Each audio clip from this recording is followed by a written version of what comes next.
Buddy the dog. What are you doing, pal? He's kind of slow to get going this morning, aren't you? Yep. Well, I'm telling you what, friends, it's probably like 35, 40 degrees right now, and it feels like a heat wave. So it's supposed to be maybe up to 60 today, which I hope puts the hurt on a lot of this nonsense. I'm tired of looking at it. So it's been kind of doing good. We've melted through in places, but you know, that's bad too, because at night then it freezes and refreezes and makes hard ice chunks and stuff. But I think we're gonna get rid of a lot of it today, so hopefully that holds true. All right, friends, so today's the day we're gonna make this happen, and we're gonna get started right after this.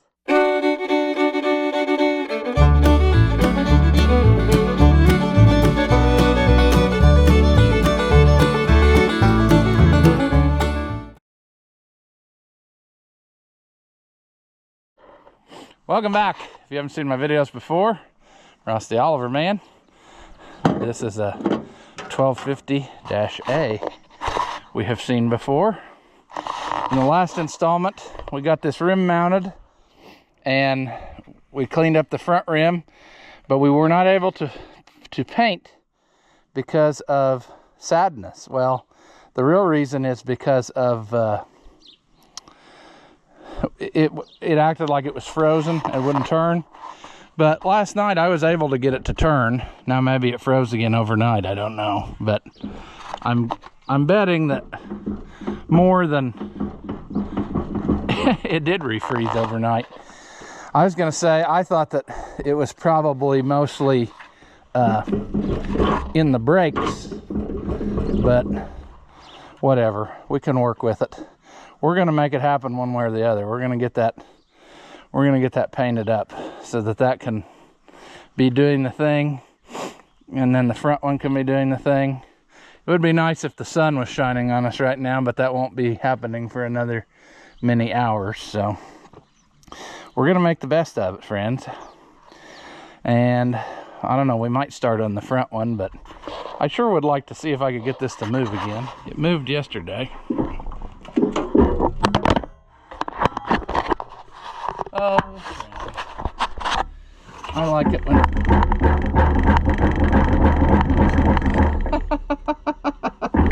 oh, that's just ridiculous. Okay, ice strikes again, so that's fine. I did JB weld this.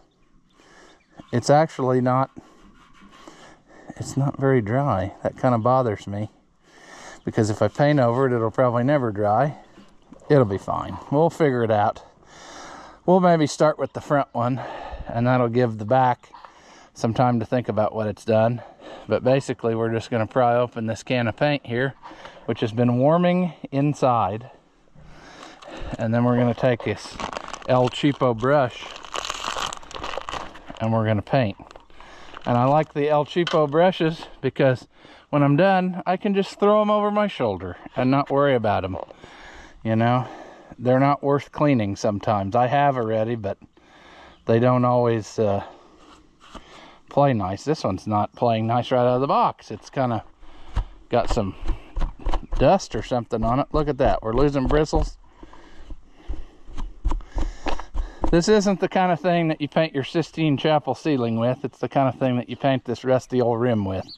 So never mind about that. But yeah, I should probably gather me a screwdriver or some type of prying tool so we could get that loose, because that's where we are. So far, I think we're on the right track. I'm kind of disappointed that my rim won't turn now, because that means I'm going to have to lay on the ground to paint the underneath, but that's okay. We'll figure that out as we go. I mean, it was turning just lovely. It may well be that it's icy in the brakes too. It may not be totally in the transmission, but at any rate, it's inconvenient when it doesn't turn.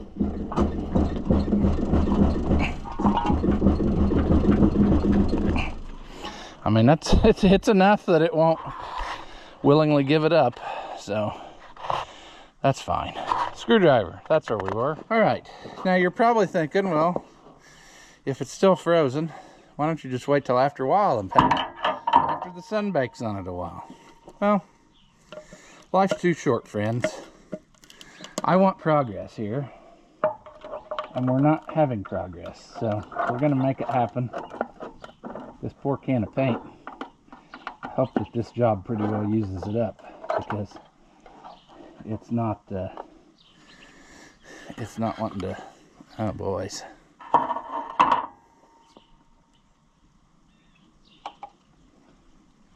Yeesh. I think we need to do some stirring. Let's use this destroyed push rod out of a 550 to be our paint stirrer.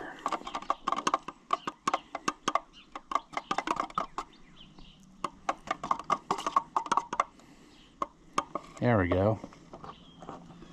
Should have probably kept that nice for the wall of shame, but that's okay. We've got enough.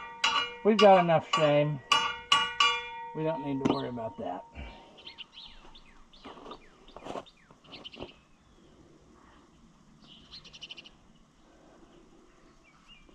Ideally here, I would really enjoy not getting paint on the white part outside. What I'm saying is it'll drip through the valve stem hole and cause an issue, but I'm wanting to paint right away and maybe wait till, I'm going to wait till the end to do that part, is my thinking. And then that way I can roll it right away to the bottom, and then in theory the black paint won't end up on my nice, I don't know. Because what I'm saying is I think I can use that Rust-Oleum remover gel to bring this front rim back around. Based on what I've seen in the past with its performance, I think that's entirely possible. And once again, for the new viewer who hasn't seen this before, I like brush painting on this gloss black, because gloss black is about the most durable paint you can get. And when you brush it on like this on these rusty rims, it kind of forms into a nice smooth coating. You can make it a little more thick than just if I would spray it on with an aerosol can, it wouldn't come out smooth like this. It would, I guess, because it would be a lot thinner coat. It might be nonsense, but it works for me. You just do what you want to do. If you don't agree with me, I don't care. You live your life and I'll live mine. I've painted a lot of rims this way, and it's done me fine every time. Awesome. Also, what you want to do halfway through the job, you want to drop your paintbrush onto the dirty earth, and then immediately just dip it back into the paint. That makes it work better.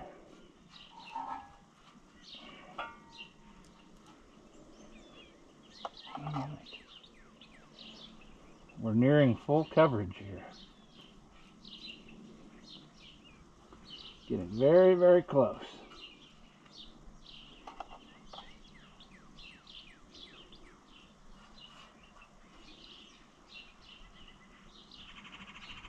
Come on.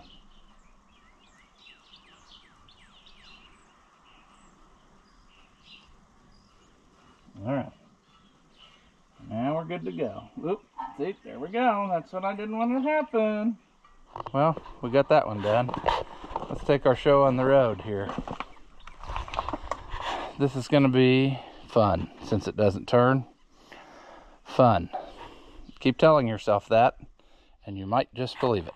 Now what I'm probably going to do is get paint all over everybody and everything. I'm already doing an excellent job of that. Let's put you over here again, and we'll see how that turns out. I got to go get my piece of carpet here in a minute and work on the underneath. Actually, do I want to, I don't know what I want to do yet. I was thinking about a thinking stool. Would be awfully nice to sit here and do the sides, but that's okay.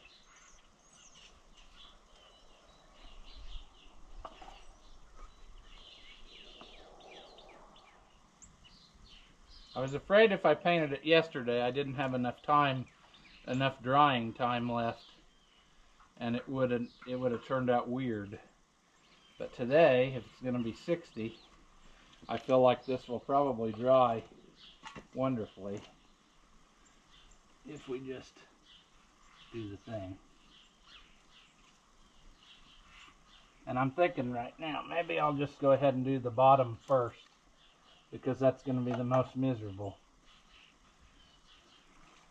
And then I'll come around the other side, because stuff and things, friends. Stuff and things. Let me go get my deluxe creeper. Actually, I'm going to use this sad, pathetic piece of cardboard. I think that will be adequate enough for us to do our stuff. Oh, this is going to be fun, friends. It's going to be fun. Dangerous. Dangerous. That's okay, though. Because we're stupid. It'll be interesting when this dries to see how much I missed. Sure. We're getting there, friends. We're getting there. Oh, what luck. I knuckled right into the paint. I knew that was going to freaking happen. That's ridiculous. Trying to get up and about fell over and put my hand right in the paint. Ugh. Very frustrating. This is why I do not like painting upside down, because I get it all over me.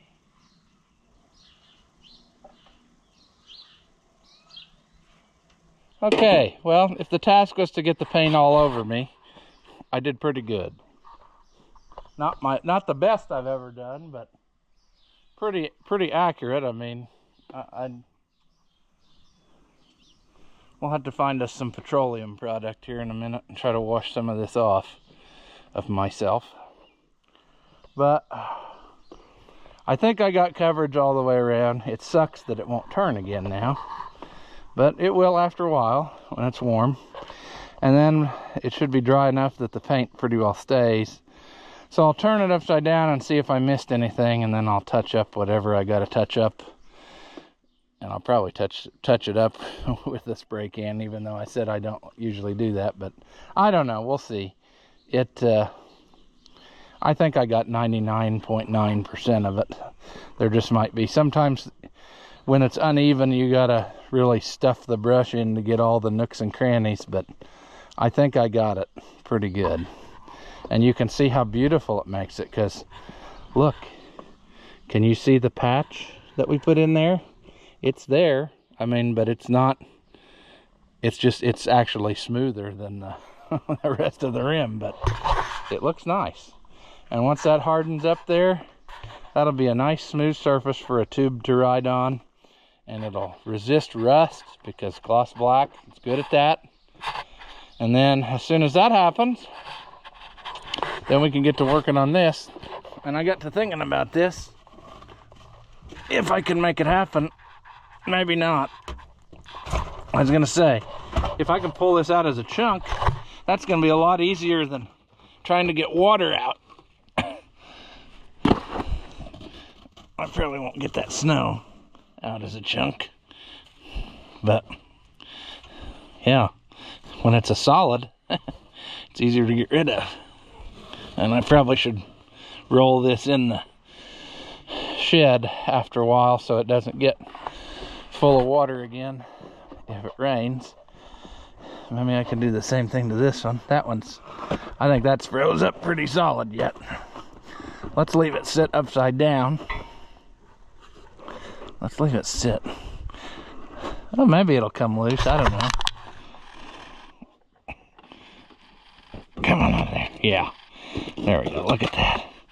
A tire-shaped piece of ice. But that got 99% of the ice out too now. So, like I said, we'll stow those away where they don't fill up again. And then whenever we feel like we can continue this video, like the paint's dry enough, then we'll mount some tires and it'll be back up on 4 wheels again. But I think that we're in pretty good shape. This rim is not locked down. Remember, we have to tighten 2 of those bolts, and then we have to tighten all the clamps once we spin it where we want. Right now that's all the way in, and that's not quite what we had on the other side. I don't like that look.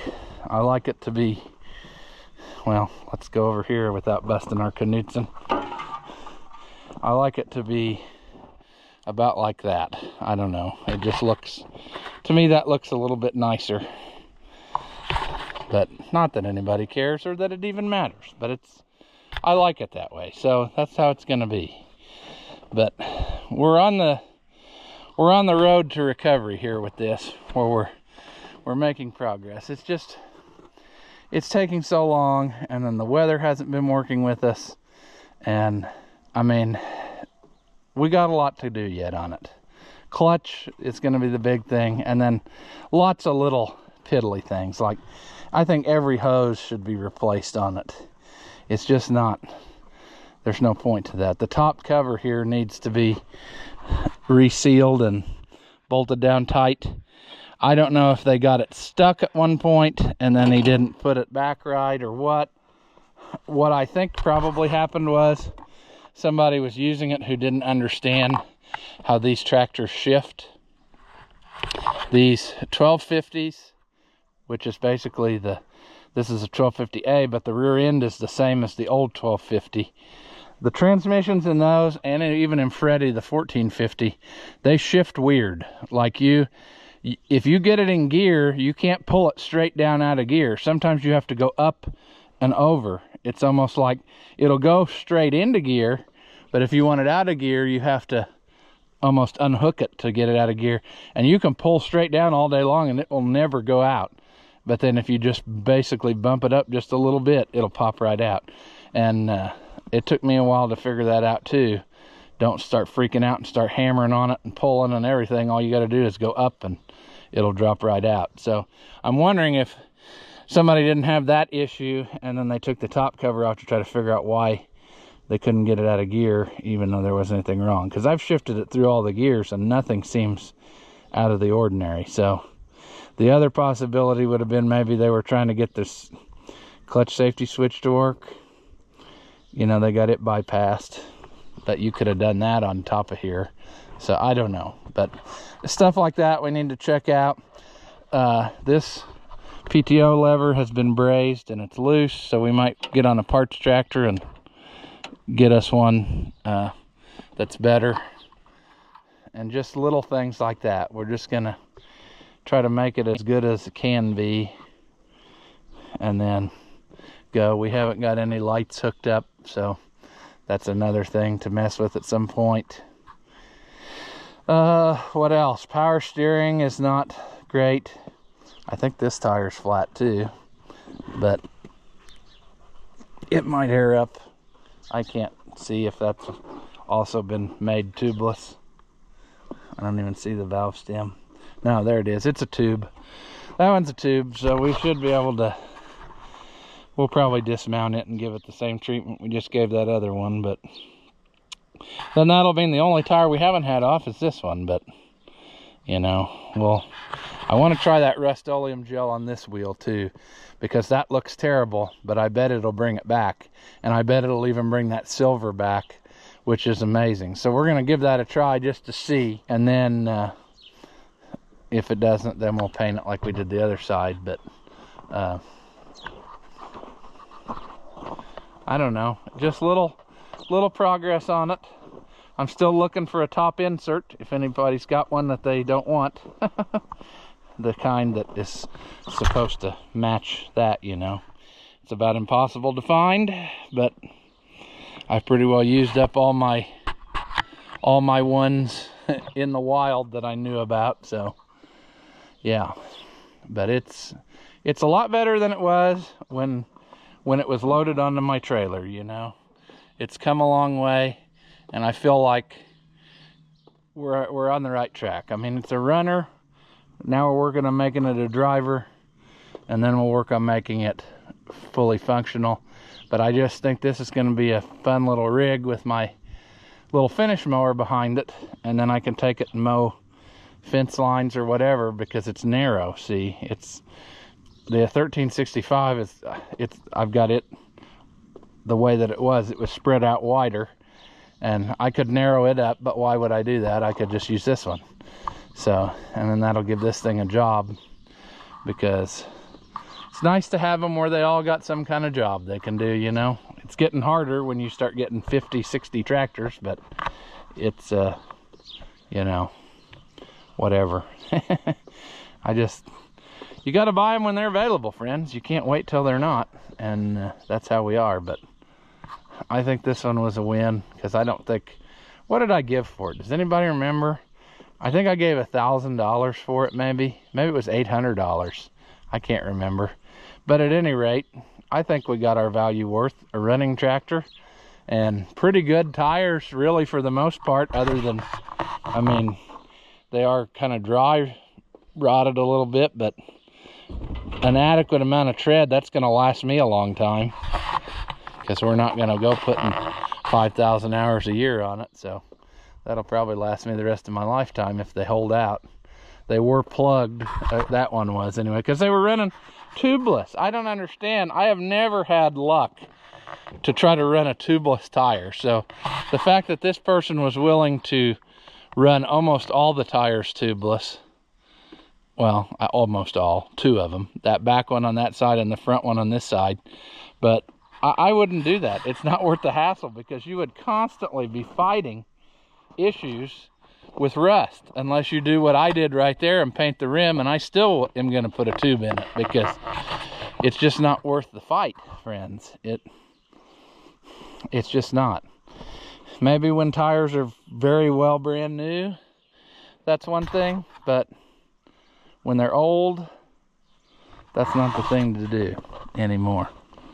So, oh, maybe I did. Did I have? Yeah, I did have this tire off, didn't I? I can't even remember what we've done. I had this tire off and cleaned up the rim and painted it and put a new tube in it, didn't I? Because stuff and things. I see that's a new tube that I put in, and I also see black paint. So I know I've been there. So I couldn't remember, friends. So it's just, I got too much stuff in my brain, and I can't think of everything that needs to happen. I need to also try to find on this a better throttle rod. That's a homemade jobby from there to there. And I thought that maybe I had one, but 1365 style would obviously be longer. I don't know if this is the one I had. I'm trying very hard to throw all the tools on the ground.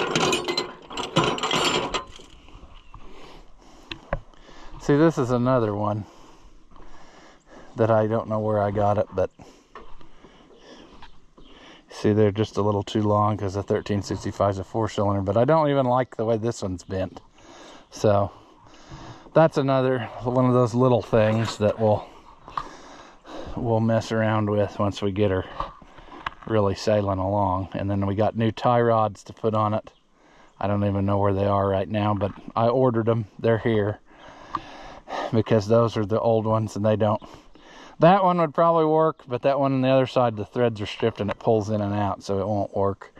But if you recall, when we got the tractor, it had 2 pieces of all thread with the ends bent up and just stuck in there. So this is better than that, but it's slowly coming together, and we're going to have us something, and it's just a matter of time and weather. You know, those are our 2 biggest factors at this point.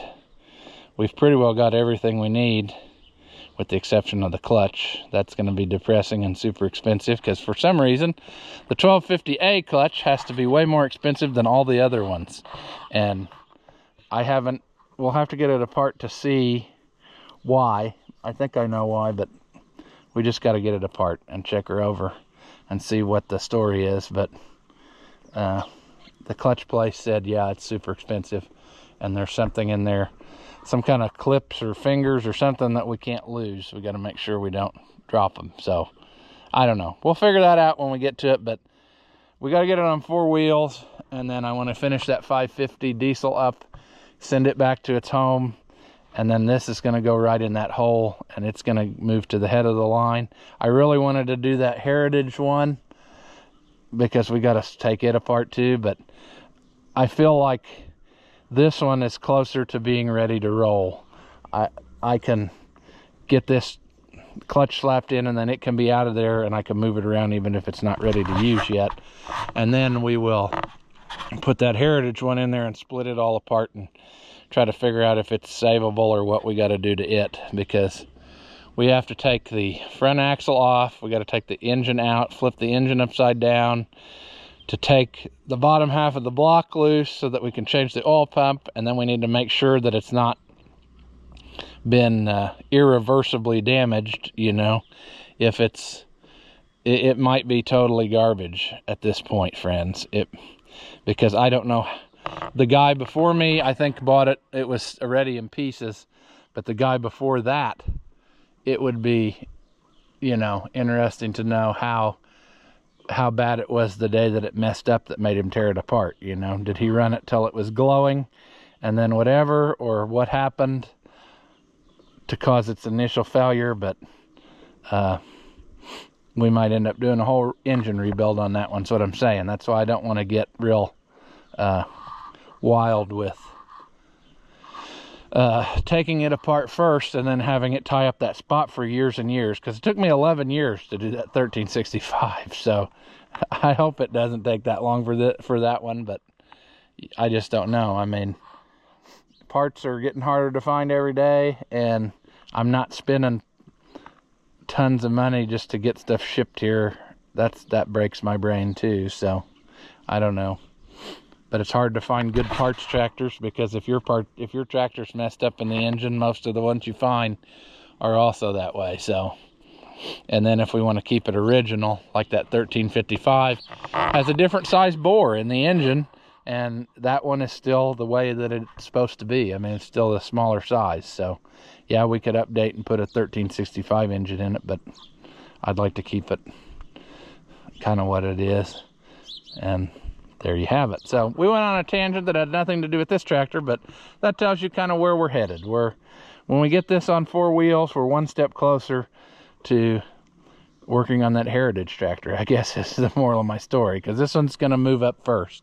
That's just how stuff goes around here. People want me to work on that 1955, and I really do too, but that thing's going to cost $10,000 to fix. I mean, so it's a lot easier for me to move these ones that are only going to be $1,000, $2,000 fix ahead in the line and put that one off till later. But later may never come if I don't just do it one of these days. So we'll tear into that too and make her happen. But I think I've rambled enough, so we're going to leave this one here. As always, thank you for watching, and I'll see you in the next one. After watching what you just saw, do you feel like your IQ has dropped lower than your credit score? Well, there's no reason that both of us should be miserable, so go ahead and hit that thumbs up and leave a comment. That stuff costs you nothing, and it really helps me out. Your banker may not approve, but I know mine will. As always, thank you for watching, and I'll see you in the next one.